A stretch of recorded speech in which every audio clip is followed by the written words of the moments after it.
तो चलते हैं और देखते हैं कि प्रकाश का परावर्तन में क्या पढ़ना है, कैसे क्या समझना है। तो देखिएगा यहाँ पे प्रकाश का परावर्तन में पहले पढ़ना प्रकाश क्या है। क्या प्रकाश? तो प्रकाश वह कारक है जिसकी सहायता से हम वस्तुओं को देखते हैं। देखिए, प्रकाश की सहायता से हम किसी वस्तु को देखते हैं, न कि आँख की सहायता से देखते हैं। आँख सही सलामत हो लेकिन अगर प्रकाश न हो तो हम किसी वस्तु को नहीं देख सकते। क्यों?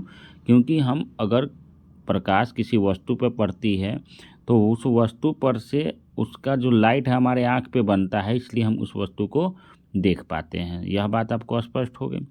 यही कारण है कि ज़्यादा दूर की वस्तु को हम लोग नहीं देख पाते हैं, क्योंकि वहाँ से प्रकाश हमारे आँख तक नहीं पहुँच पाती है। तो यह बात आपका क्लियर हो गया। देखिए, सब चीज़ जो है इम्पोर्टेंट क्वेश्चन है, ऑब्जेक्टिव में पूछे जाते हैं। प्रकाश तरंग के रूप में विद्युत चुंबकीय एवं अनुप्रस्थ तरंग है, यह भी कई बार पूछ चुका गया है। प्रकाश बहुत ही वीवीआई, मोस्ट वीवीआई क्वेश्चन है यह। प्रकाश की चाल सबसे अधिक निर्वात में होती है। निर्वात क्या होता है?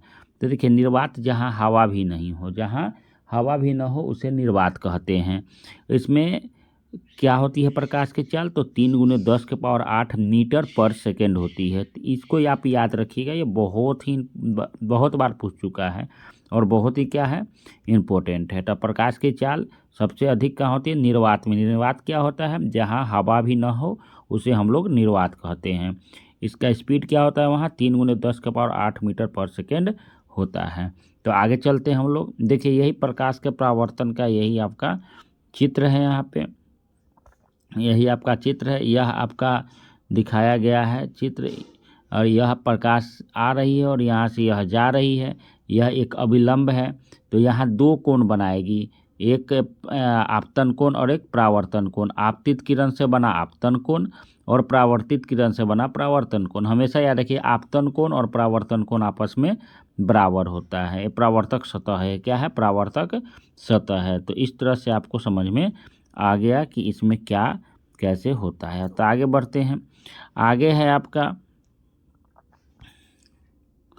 आगे है प्रकाश एक प्रकार की ऊर्जा है। ये भी क्वेश्चन पूछ चुका है। प्रकाश क्या है? एक प्रकार की ऊर्जा है। प्रकाश सदैव सीधी रेखा को एक और नाम से याद रखिएगा, सरल रेखा। सीधी रेखा का एक और नाम याद रखिएगा, सरल रेखा में गमन करती है। पदार्थ सीधी रेखा यानी सरल रेखा में गमन करती है। प्रकाश की गति को सबसे पहले ओलाउस रोमन ने मापा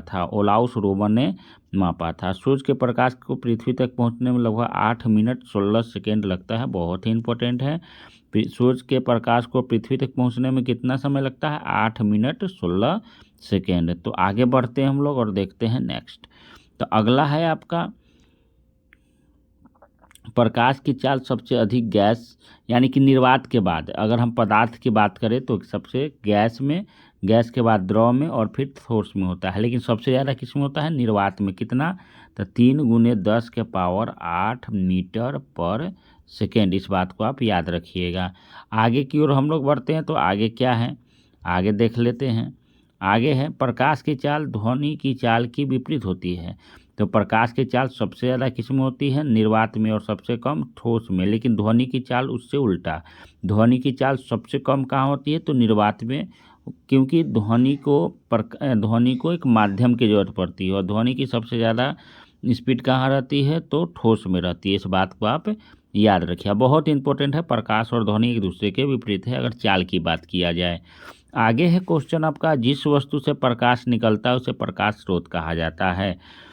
जैसे सूरज हो गया, बल्ब हो गया, लालटेन हो गया इत्यादि हो गया, इस सबको क्या कहेंगे? प्रकाश स्रोत कहेंगे। आगे की ओर बढ़ते हैं। तो ये दो प्रकाश स्रोत जो होता है वह दो प्रकार के होता है। एक मानव निर्मित होता है और एक प्राकृतिक होता है। जो मानव द्वारा बनाया गया उसे मानव निर्मित, जो प्राकृतिक ने खुद बनाया उसे प्राकृतिक कहते हैं। जैसे मानव निर्मित में बिजली हो गया, जलता बल्ब हो गया, ट्यूब लाइट हो गया, मानव निर्मित हो गया। प्राकृतिक में हो गया सूर्य, तारा, ये सब क्या हो गया? प्राकृतिक स्रोत हो गया। मोमबत्ती, लालटेन, ये सब मानव स्रोत हो गया। तो इस तरह से आपको समझ में आ गया होगा। प्रकाश का परावर्तन में आगे की ओर हम लोग देखते हैं। सूर्य हम पृथ्वीवासियों के लिए प्रकाश का सबसे बड़ा स्रोत है। सूर्य हम लोग के लिए क्या है? बहुत बड़ा स्रोत है। इस बात को आप याद रखिएगा। सूर्य हम पृथ्वीवासियों से लगभग 15 करोड़ किलोमीटर दूर है। यह आपको जानने की बात है। हम लोग से कितना दूर है? 15 करोड़ किलोमीटर दूर है। कुछ वस्तुएं प्रकाश उत्सर्जित करती हैं, जैसे सूर्य, बिजली या जलता बल्ब, जलती मोमबत्ती आदि प्रदीप्त या दीप्तिमान वस्तुएं कहलाती है। प्रदीप्त कहती है, सब हमें क्या कर रही है, प्रकाश दे रही है, तो यह प्रदीप्त या दीप्तिमान वस्तु कहलाती है। आगे की ओर देखते हैं हम लोग। कुछ वस्तुएं प्रकाश उत्सर्जित नहीं करती है, जैसे कागज हो गया, कलम हो गया, ऐसा प्रकाश उत्सर्जित नहीं करती है, तो इसे अप्रदीप्त वस्तुएं कहलाती है। जैसे टेबल, कुर्सी, ये सब प्रकाश उत्पन्न नहीं करती है। अब देखिए किरण, एक सरल रेखा पर चलने वाले प्रकाश को प्रकाश की किरण कहते हैं। एक सरल रेखा पर चलने वाले प्रकाश को प्रकाश की क्या कहलाती है, किरण कहलाती है। तो किरण किसे कहते हैं, इसका डिफिनीशन हो गया। किरण पुंज क्या होता है, तो प्रकाश के समूह को प्रकाश का किरण, यानी एक समूह में प्रकाश क्या निकलता है, एक समूह में निकलता है, तो उसे प्रकाश का किरण पुंज कहते हैं। इस तरह से आपका यह क्लियर हो गया। आगे की ओर बढ़ते हैं। किरण पुंज 3 प्रकार के होते हैं, इस बात को भी याद रखिएगा। किरण पुंज कितने तरह के होते हैं, 3 प्रकार के होते हैं। कौन कौन होते हैं, तो अपसारी किरण पुंज, समांतर किरण पुंज और अभिसारी किरण पुंज। अपसारी किरण पुंज क्या होता है, तो इस प्रकार के किरण पुंज में प्रकाश की किरणें एक बिंदु स्रोत से निकलकर फैलती है। जैसे एक बिंदु स्रोत से निकल रहा है, क्या हो रहा है, निकल रहा है, यह क्या हो रहा है, निकल रहा है। तो एक बिंदु से निकल रहा है, जैसे टॉर्च हो गया, ये क्या हो गया, टॉर्च हो गया, क्या हो गया, टॉर्च हो गया। ये यहाँ पे इसका बटन है। टॉर्च से क्या हो रहा, प्रकाश निकल रहा है और फैल रहा है, क्या हो रहा है, फैल रहा है। तो यह क्या कहलाएगा, यह आपको कहलाएगा अपसारी किरण पुंज। आगे की ओर हम लोग देखते हैं समांतर किरण पुंज क्या होता है, थोड़ा इसे भी देख लेते हैं।